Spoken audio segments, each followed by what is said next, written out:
I'm Gordon Guyatt. I'm a professor of medicine at McMaster University, and right now we're going to talk about trials stopped early for benefit and the implications and possible problems. I can't give you details of what happened at the FDA or advisory panels, but there is certainly in the methodologic community a much higher awareness of the potential problems of stopping trials early for benefit, and as a result getting overestimates of the treatment effect that are widely disseminated, and as a result of that wide dissemination of the overestimates, people will be making mistaken decisions when they judge the benefits and potential harms or undesirable consequences of interventions. And I think the whole community of people doing clinical trials and evaluating clinical trials as a result of work that's been done largely by our group is much more aware of the dangers of this. And just to give one example, the Cochrane collaboration, a worldwide organization trying to summarize and conduct systematic reviews and meta-analyses to get best evidence summaries of the effectiveness of our treatments, at a meeting that's coming, at its yearly meeting coming up in Keystone, Colorado next week.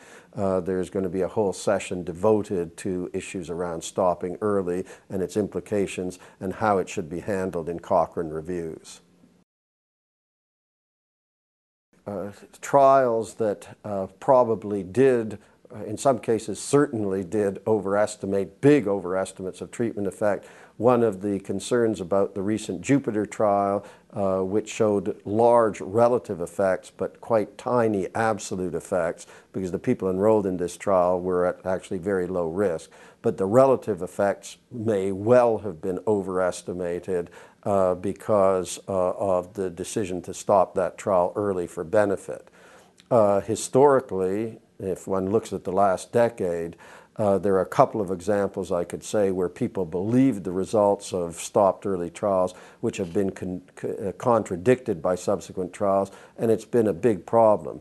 So a trial of beta blockers in a drug that was thought to prevent cardiovascular events, or thought possibly to prevent cardiovascular events in patients undergoing non-cardiac surgery, a trial by the author by the name of Poldermans, generated a 90% relative risk reduction in the composite endpoint of myocardial infarction and death.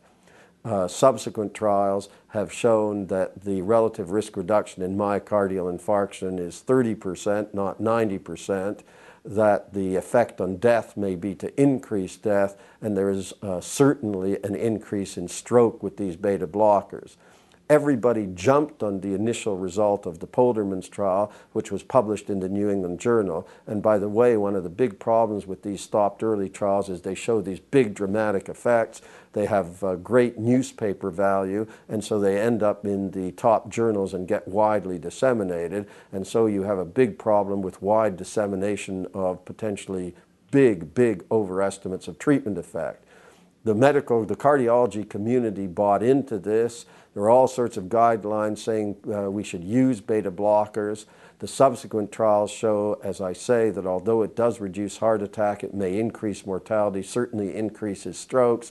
And because everybody for close to a decade was recommending the beta blockers, they find it very hard to back down in the face of the new data. Another example is the use of, in patients who are critically ill and whose blood sugar is elevated, aiming at very low targets, lower targets than were used previously, and pushing the blood sugar down. There was a trial a stopped early trial that purportedly showed a reduction in mortality, pushing the glucose to low levels, the blood sugar to low levels. The subsequent trials have shown no reduction in mortality, but a big increase in the incidence of dangerous hypoglycemia, pushing the blood sugar too low. Once again, the medical and ICU community in the United States bought into this stopped early trial with the big effect. It became a quality, high quality was lowering the blood glucose, and people now find it hard to back off that because they had committed themselves, and it's difficult, perhaps understandably, to say, sorry, we've been wrong for the last decade and perhaps have been doing harm to our patients because of believing this big, spurious, inaccurate effect that was generated by the stopped early trial.